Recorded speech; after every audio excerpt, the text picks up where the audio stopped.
What's up guys, so we are here in Nice, France at the HYROX World Championships where it's just kicking all off here over a 3-day event where the Elite 15 are going to go head to head, the individuals, the teams, and in particular on this event there's going to be also country versus country in the relay format as well, which is going to be later on. I've just had a look in before, the venue looks amazing. This is my first time coming to Worlds, so for me this is a new experience. I've done the races in Australia, but that's all I've done it, so this is going to be pretty unreal. There's a ton of countries here, it is absolutely heaving.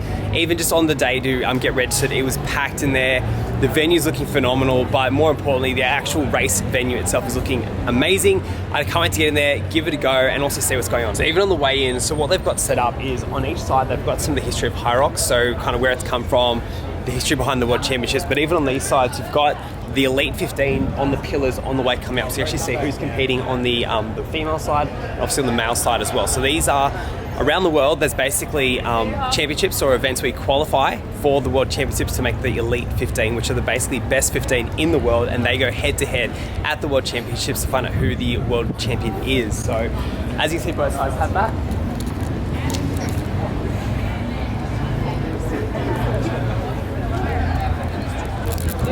So on this side, you can kind of see the history of it. So it actually goes back to 2017. This is the first World Championships.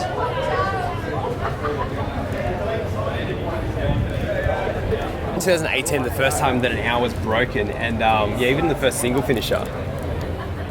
Lucas is the first guy to break an hour. On this side, it's pretty cool. So you've got all the different countries, and basically who is representing them across the board, which is really cool. So you've got, basically it's not just the Elite 15 going head to head, you've got individuals going head to head, and they're based in age groups. So you've got 16 to 24, 25 to 30, 30 to 34, and so on. It kind of works its way out, which is great because it gives everyone a chance to really have a crack at it and versus people, obviously with their own age group, which is really cool. So Australia is absolute legends.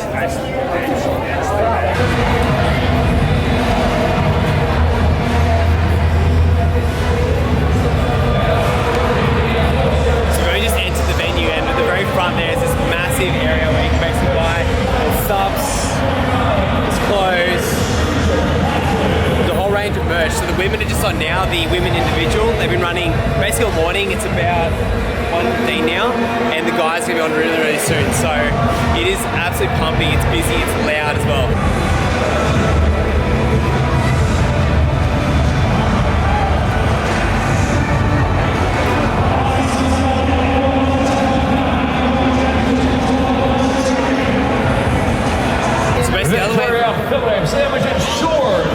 Told you it's loud, it's loud.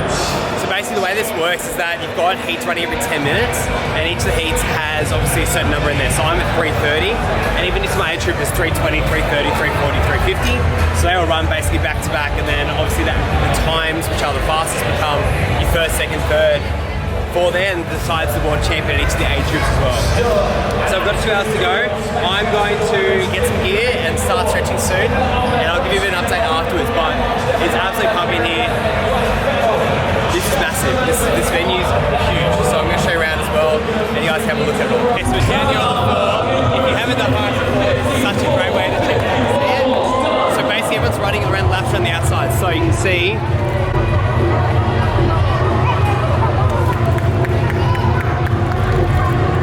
cross because it's hectic, but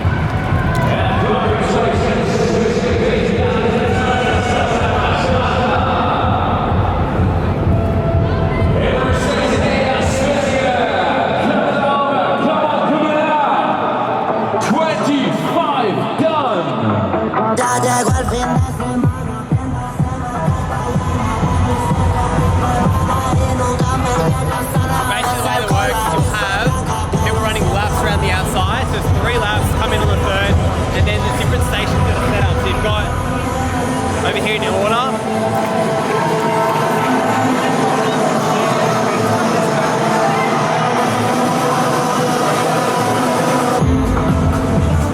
The lines are obviously marked out for a meter. Burpee goes around and down there, so it's freaking hectic with burpees. Same with the carries too, so the farmers carries goes around, they got 4 meters. Congratulations, 60 wall ball starter. It's awesome.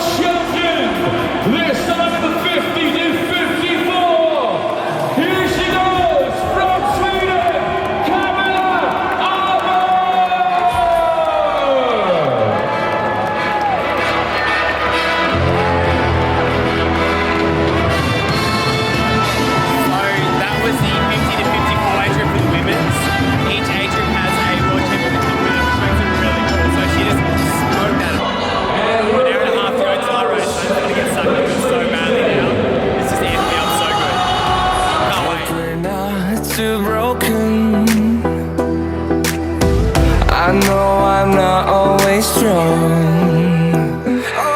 And I've been counting days to get away, to see you again, see you again. Been fighting ways to get away, to see you again, see you again.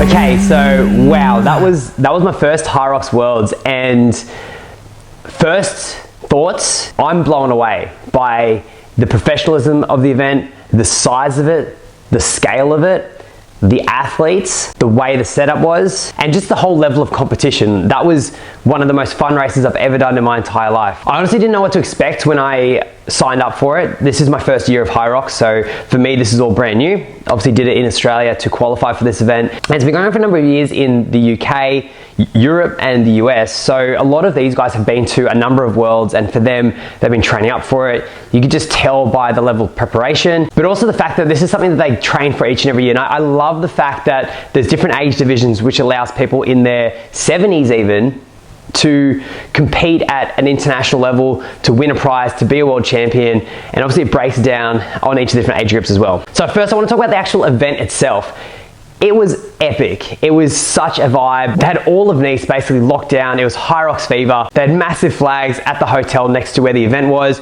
When you walk in, it had the whole setup. It felt like a world championship, and I absolutely love the fact that they did this, because it just gives everyone that sense of pride of being there, and more importantly, just adds to the professionalism of the sport. So I huge kudos to the team and HYROX all around the world for making that happen. I love the fact that everyone had their own opportunity to shine. So there was different age groups on each of them, which allows them to compete fairly against other people, and also allows people in their 40s, 50s, 60s, and even 70s to actually be a world champion and be a professional athlete in the sport, which I love. So this is something which you can do for a long time, which is something that not a lot of other sports actually give you the opportunity to. Okay, let's talk about the race itself. So for those that are watching this that did HYROX Worlds, you would know it was, firstly, it was a vibe. It was epic. Secondly, the race was fast. When we started at the go, we were absolutely flying out of the gate. I think our first K was about, we would have been holding about a 320 something pace at the very start. I think we settled into about a 330, and it was just from the get-go. The entire field was quick, and everyone around the race was really quick. So obviously you need to come top 2 in an event just to qualify for Worlds. My strategy was to go a little bit harder than I did in Melbourne last year. So I got a 104 when I qualified. My goal was to beat that, to get towards that 1 hour mark, which has been the goal for a while, and even break it potentially. I knew when I did Melbourne, I could have gone faster on a couple of stations. So my target of this one was to just clean up those little 1%ers over the course of the race. Not to go out hard necessarily, but just clean it up enough to knock off a couple of minutes and hopefully give myself some energy in the bank to finish it off with a time near that 1 hour mark. It was hot in there, and I think I should have listened to my body. I should have looked at the times from the earlier heats to know that not many people were hitting PBs at Worlds, not many people were hitting record times of their own, and I should have raced to the conditions. So that's a lesson I've learned from this one. I've done 3 races now, and they've all been completely different. A lot of the people were feeling this one quite early, and I remember being at the ski and sweating already, which is pretty early on for a 1 hour event. And I know I've done this enough times in training to know that that's not where you should be feeling it, but my heart rate was pretty jacked already on the ski, which is 5-6 minutes into the race. I should have known at that point that to slow it down.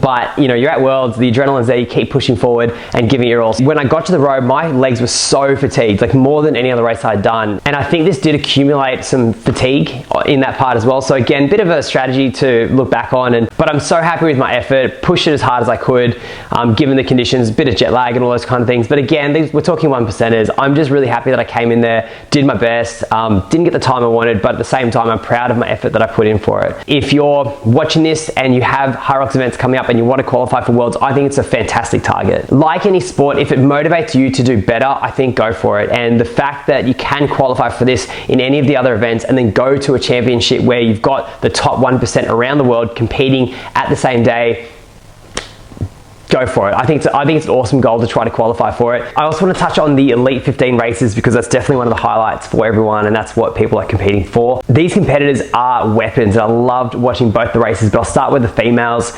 It was super tight, except Megan absolutely smoked it from the start and came away with the win, and in an amazing time, especially with the conditions, kept it cool and just looked smooth throughout. Like it was impressive to watch that whole race. There was a bit of controversy at the end with the wall balls and the counter, which obviously led to a bit of a change in the positions for the podium. But having said that, I think everyone absolutely smashed it there. So congrats to her on that one as well. So Megan took out the win, Lauren came second, and Vivian came in at third place, which is awesome to see. Congrats to everyone. It's a super tight race, especially for the podium on the female side. On the men's, it was an epic race from the start. Definitely the best one I've ever seen. You had Hunter McIntyre, Ronkovic, and Michael Sandbag right from the get-go, really setting the pace, especially Michael and Ronkovic. They were absolutely flying off the start, with Hunter just sitting in behind. The lead was stopping multiple times. I don't think anyone knew who was going to take it out. Hunter, I think, spun his wheels a bit earlier on, and that's why he kind of fatigued. And I did see recently his YouTube about the whole event itself. But massive congratulations to Ronkovic, who actually took over the lead at the end and to take out the win. And a massive shout out to JK as well, because he absolutely flew through the back end of that to get third place